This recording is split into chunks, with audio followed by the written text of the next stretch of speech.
Okay, good evening, everybody, and thank you for joining us on this beautiful Tuesday evening as we are studying together Pirkei Avot, chapter 5. We have a new Mishnah today, and I am very excited for today's Mishnah. Today's Mishnah is going to indicate to us. Okay, you ready, everybody? Here's the question of today's Mishnah. How can you tell if someone is wise or foolish? Here we go. Let's open up to Pirkei Avot, chapter 5, Mishnah. Everyone's like, "Oh no, Rabbi, I don't know if I want to read this." I thought I was smart till now, but now you're making me. Okay, so here we go. Chapter 5, Mishnah. Again, 9 if you're using a hard copy. In the version that we're going to be using together right here, shared screen, is going to be Mishnah number 7. And again, just to recap, Pirkei Avot chapter 5 deals with different it began at least with historical things. Different number 10s. Now we're done with the 10s, right? The 10 miracles that happen every day in the Beit HaMikdash, the 10 miracles that happen in the desert, the 10 generations from Adam to Avraham, Noach, 10 generations from Noach to Avraham, right? Different 10s. We got a lot of 10s going on. 10 tests of Avraham Avinu. Remember that? You guys remember them? Should I test you? Okay, fine. And yes. All right, Dina, put him on the side. Let's go. Write him on the chat. Okay, fine. Be careful. Okay, fine. And here we go. Mishnah number. Here we go. Let's just share the screen. And it's either 9 or 7, depending. If you're following me, it's Mishnah 7. And here we go. Shiv'a. We move on from number 10 to number 7. 7s. You ready, guys? Shiv'a devarim bagolem. Veshiv'a behacham. Whoa. 7 traits characterize a golem, an unlearned person. Veshiv'a behacham. And 7 characterize a wise person. Okay? So if you have these 7, it means you're wise. If you're lagging them, it means that you are a golem. By the way, a golem literally just means a big mass. As an example, we know the famous myth of the Maharal Prague. He had in his attic a golem, a huge moving item that protected the Jews of Prague. And we don't know if it actually was or wasn't. But either way, that's what a golem is. So it's interesting that we use the word golem here to define an unlearned person. Well, the reason is very simple. Because a golem is really potential that has not been realized. It's something that's there, it could be great, but it just is not. And that's what we call this person who is unlearned. He has the talent, he has the potential, but he never developed his raw intelligence. Okay, so let us jump right in and let us see what are the 7 defining traits that you can use to decide whether the people that you are around or yourself are foolish or wise. Number 1, unbelievable. Look how on point this is. This is one of my favorite Mishnahs. And I have no doubt that it's going to be one of your favorites too. Hacham, a wise person, eno medaber b'fnei mi shehu gadol mimenu behochma ubminyan. Okay? That means a wise person will never speak before someone who is A, older than him, behochma, smarter than him, or minyan, older in years. Okay? A wise person allows other people who are wiser than them to talk. If you want to know if somebody's foolish, just look at how quick they are to try to be the first to always speak. Whether you're in a conversation with people, right? Always the one who's a fool, the one who doesn't know, the unintelligent person, tries to show off that they know the most. So they speak the first, faster than everyone, because they want to show off that I'm so smart. And really they're the furthest thing from it. Unbelievable. So, we find, by the way, as an example, who is guilty? Who is the fool that spoke before his turn? Anyone know? Give it a few seconds. Anyone want to take a guess? Who was the fool that spoke before their turn? Someone was the youngest, the smallest in the group, and they spoke out of line. And it just shows you how foolish they are. Okay. I can't see what you're... Yes, Hazak, Tea. Haman.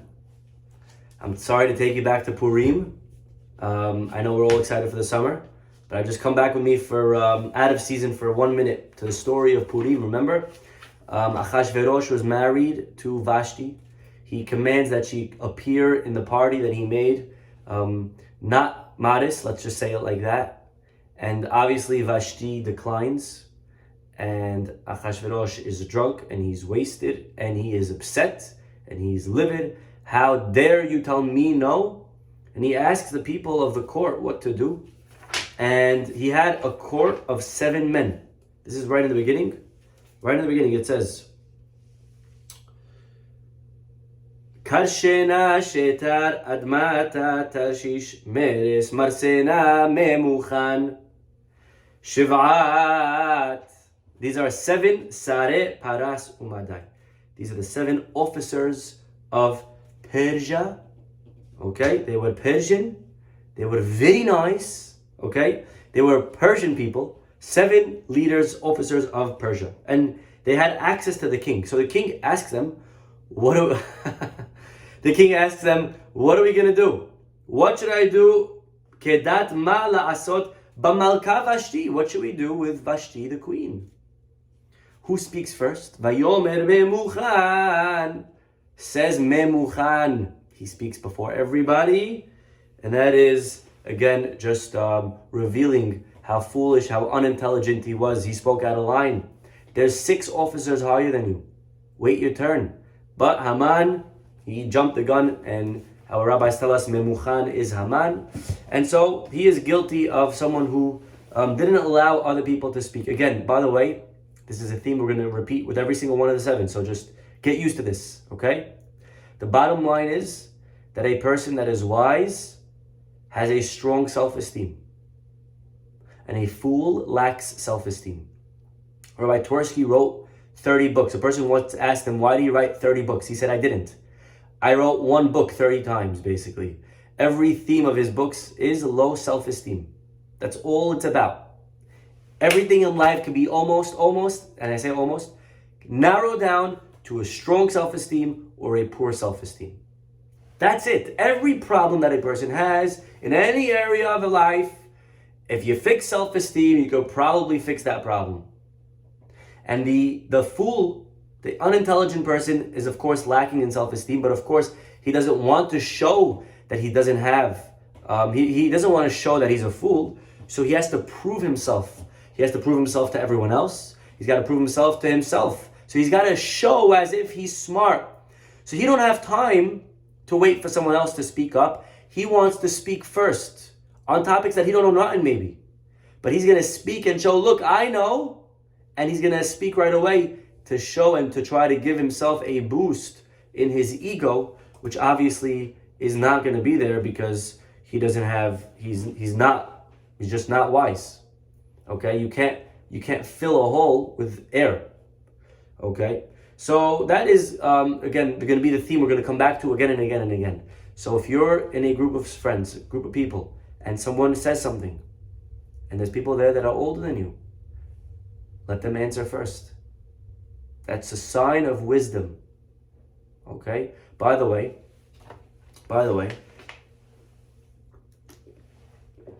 who fulfilled this?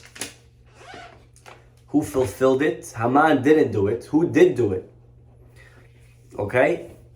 Elazar and Itamar. What's that story? Okay, so quickly. Elazar and Itamar were 2 of 4 brothers. They had 2 other brothers, Nadav and Avihu. We know that Nadav and Avihu tragically died when they brought the fire on opening day. Opening day. You could look back. We gave a class, I believe, called Opening Game or Opening Day. Maybe, I don't know what we called it. We spoke about the tragic death of Nadav and Avihu on the first day that the Mishkan was being inaugurated. Very, very sad. And Nadav and Avihu die. Aharon and Elazar and Itamar are all onenim. You know what we call that? An onen is not even a mourner. He's before mourning. It's after someone dies, before they bury them, they are called an onen. They have a very interesting status in halacha. An onen is exempt from mitzvot. And usually an onen does not eat korbanot. But here on opening day, there was an exception. And Hashem told Moshe to tell Aharon to eat 2 of the goats that were brought on opening day. Okay, very nice. So there were 2 goats brought willingly, is one by Nachshon, right? On opening day, they brought these inauguration korbanot. Okay, beautiful. Then there was a 3rd goat. Besides the one that were brought as a donation, there was a 3rd obligatory goat that you had to bring on that day, because what was opening day? It was also Rosh Chodesh. Anyone know which Rosh Chodesh it was? Anyone know which Rosh Chodesh it was, opening day? It was Rosh Chodesh Nisan. Okay? Very good. So Rosh Chodesh Nisan, it's Rosh Chodesh, so you bring a 3rd goat. Anyways, they didn't eat that 3rd goat. And Moshe got upset. Why'd you only eat the first 2? Why didn't you eat the 3rd? I told you to eat the 3rd. And Elazar and Itamar had a very simple reason of why they didn't eat the 3rd goat. And although Moshe rebuked them and they had a very simple answer, that the first 2 were just temporary, kodshe sha'ah, like we called, they were just brought that one time and never again. And that's the only things that God allowed them to eat, as opposed to the 3rd goat, a Rosh Chodesh goat, which is brought monthly. That God never gave them the permission. That was their rationale of why they didn't eat the 3rd animal, the 3rd offering. Well, Moshe didn't see it like that, so he rebukes them. How could you do this? I thought I told you to eat the goats. And they had an answer, but what did they answer? Nothing. Why? Because Aharon was there, their father, and Moshe, their elder, was there. And they didn't respond in someone who was smarter than them, in the presence of someone who was smarter than them. Instead, their father Aharon responded. Okay, so again, if someone is there in the room wiser than you, let them speak first. Not only that, but beminyan, older. Okay, why is someone older? Why do they get priority? Because again, like we mentioned in the past, that with age comes wisdom. In general, with age comes a lot of life experience, and therefore, Aharon was older, Moshe was older, and therefore 2 things: if someone's wiser than you, and if someone is older than you. Aharon answered what we just said. Aharon said that you only told me that I was allowed to eat the korbanot that were kodshei sha'ah, that were temporary, the ones that we brought one time in history and never again. But to eat a korban of Rosh Chodesh, which is kodshei dorot, forever, who said that I'm allowed to do that? And by the way, Moshe ended up agreeing to Aharon's answer. He said, you're right. Vayitav be'enav. It was good in Moshe's eyes. Okay? Some explain, by the way, what does it mean, beminyan? Not age, but the number. Minyan means an amount. Amount of what? The amount of students you have. Don't speak if someone has more students than you. Why? Why does someone having more students make them all of a sudden more eligible than me? Well, we learned already one time something very beautiful. It's a very important lesson also, by the way. I want to take a minute on this. Our rabbis, in the Gemara, one rabbi once said, I learned much from my rabbi, but I learned even more from my chavruta. But more than anyone, I learned from who? Most of all, I learned from my students. A person's students can teach them the most. How? Because many times students ask questions that force us to sharpen. I could say this for sure about myself, that I would go into a class and I would prepare, and then I would realize that the kids are asking questions that I was not prepared for, and they would literally make me, force me to become a stronger, better, more knowledgeable rabbi. So the rabbi that has more students, that's the one that has more minyan. Either way, the point is, that is sign number 1 of a fool or a wise person. A learned person remains silent and allows the one with greater wisdom to speak first. Okay, we move on. Number 2. So far we agree? Beautiful. Amazing. Number 2. Another sign of wisdom. Oh my gosh. Okay, you ready, everyone? Eno nichnas letoch divrei chavero. That's right here. Eno nichnas letoch divrei chavero. That means that he does not interrupt the words of someone when they're speaking. Why? How many of us are guilty of this, by the way? I raise my hand, okay? Okay, I think I'm guilty. Many people are guilty. Okay? He doesn't interrupt other people. He waits for the other person to finish their point. You know, a lot of times we're in an argument with somebody, and before they even said what they want to say, we're like answering back.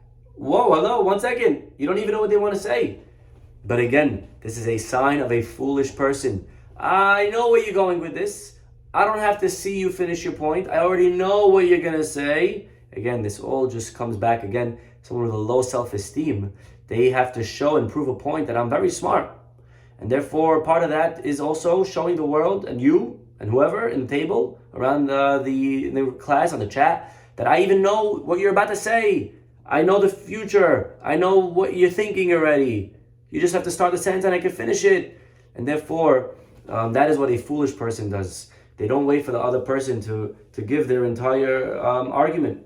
You know, if you're learned, you let them finish their point. You want to hear their point. Maybe there's something that they're going to say that you don't know. It means you're open to truth. You're open to wisdom. You're open to knowledge. You're open to understanding. And therefore, we find that who did this, who fulfilled this teaching. They waited for someone to finish their point. Of course, none other than HaKadosh Baruch Hu himself. Remember the episode that God told Abraham he's going to destroy Sodom, the city of Sodom, the wicked city of Sodom? What did Abraham say back? Abraham started pleading. He said, God, please, if there's 50 righteous people, let the city live. What did God say? God said, all right, no problem. Sure enough, was there 50? No. He said, okay, if there's 40, let them live. Okay, was there 40? No. If there's 30, let them live. Was there 30? No. Was there 20? No. You went down to 10? Still no. Okay, now, Hashem is very smart. He knows the future. God could have just said to Abraham in the beginning, by the way, Abraham, I'm just going to tell you from now, you're asking about 50. Not only isn't there 50, there's not even 10. So just save your energy, save your breath, save your time. There's no 50, 40, 30, 20, 10, nothing. There's none of that. Just go home, enjoy, go play some ping pong.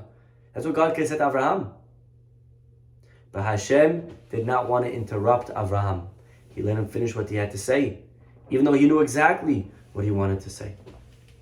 Also, we find that God says in this week's Parashat Behalotecha, we spoke about it this morning, when Miriam speaks against her brother Moshe Lashon Hara, and God's angry at her, he's angry at Aharon, he calls them out, and he says, stand in front of the tent of meeting, and then he tells them the pasuk, and again, if you have it, open it up to Bamidbar, chapter 12, and God calls them out, and he says, pasuk 6, Vayomer Shim'u na devarai.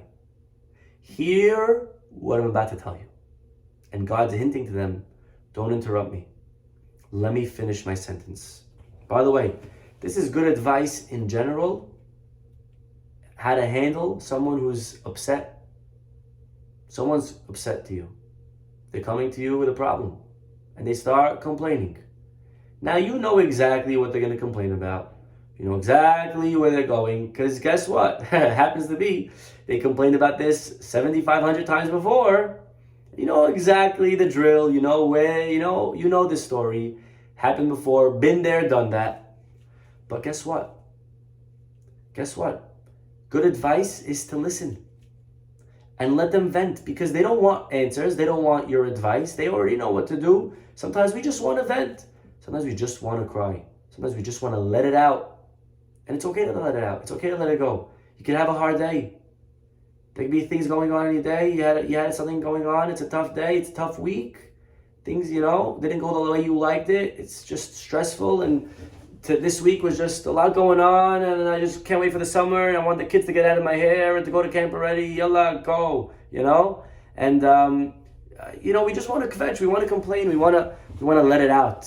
And so if someone comes to us and they want to unwind or they want to vent a little bit, guess what? Let them. And listen to what they're trying to say. Instead of just trying to jump the gun, and say, no, but before you finish, I just want to tell you, you're wrong on that point that you said. They don't need to hear that right now, okay? They don't need to hear that they're wrong. They don't want to hear what you know. They want you to listen. Isn't it amazing? One of the hardest things to do as people is to listen. Very difficult. Someone in the shul comes over, Rabbi, you have a minute? Hey, can I talk to you? I just want to ask you something. They're chewing your ear off. And by the way, God gave us two. He's let me help you out, Ariel, all right? He has 2 ears. And it's still hard, you know? A very hard thing to listen. And people want to let their feelings out. And if we were wise, we will not interrupt them. By the way, interrupting them is only going to aggravate them more. True? Interrupting someone who's trying to let it out, not only won't it help, it's only going to make them more feel, oh my God, you're not listening to me. I can't come to you anymore. What's the right? So we got to open up our ears, and sometimes listening is very, very powerful.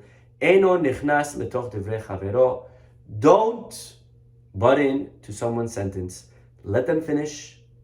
Let them say what they want to say, and then move on. Okay, beautiful. That is number 2. Number 3, do we have time? Okay, we have time. Okay, one more. Number 3. Nope, sorry. Wrong screen. Here we go. Number 3. Eno nivhal lehashiv. Now this actually is not so simple what it means. But a third sign of true wisdom is that they're not rushing to give an answer. Right? A wise person thinks about it. He gets a question. He says, he lets it percolate. He's thinking. You ask a rabbi a question, they think about it. They want to make sure they heard all the angles.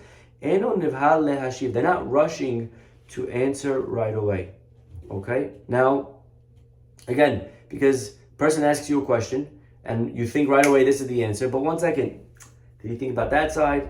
Did you think about this way? You thought about what they said? Maybe there's another angle, maybe there's this. So someone comes to you for advice, you gotta think about it. My father always taught me, any decision in life, even if it's a no-brainer, think about it, sleep on it. Someone asks you a question, you know 100% that it's a good deal, say, I gotta sleep on it. Don't answer right away. You never know. Maybe there's another thing that you're gonna think about a few hours. Let it cook in your brain. Okay? Don't feel like when someone asks you something, you gotta respond right away. Again, someone with low self-esteem, that's a fool. I can't delay. I can't not answer right away, or else they're gonna think that I don't know. And I can't afford to have people think that about me. I gotta show everyone what I'm made of. I gotta show them that I am smart. I gotta answer right away. Boom! You see, look how smart I am. Like a dictionary, baby. Hit me again. Let's go. Google right here. They call me Google Hador, not for nothing. You know what I'm saying? Right? So that is a sign of a fool. A wise man thinks. They don't rush. They're not making any quick decisions. Okay? There is one more beautiful interpretation on these words. Eno nivhal lehashiv. Nivhal could mean quick, but could also mean to get excited. Sometimes you're in a discussion with somebody, difference of opinion. Don't get excited. Don't scream.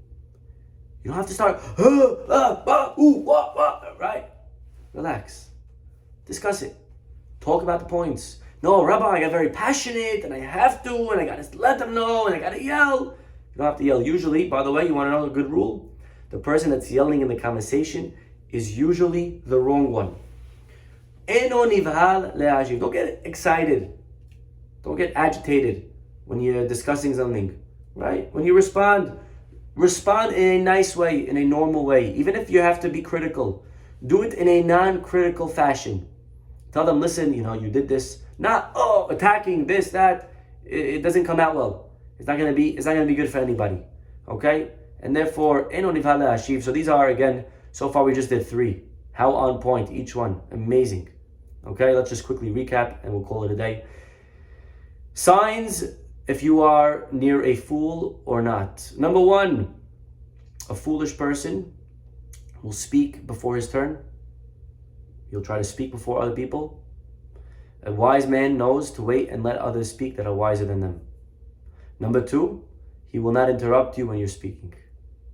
That's a wise person. They'll let you finish. I want to hear what you have to say. I'm not going to assume I know what you're going to say. And number three, they're not going to respond right away. They're going to think about it. As well, they're going to make sure they respond and they remain calm. Keep your cool. Okay, everybody? So these are amazing lessons for today. Smile. Have a wonderful night. And it's going to be okay, everybody. We'll see you all tomorrow. Bye-bye.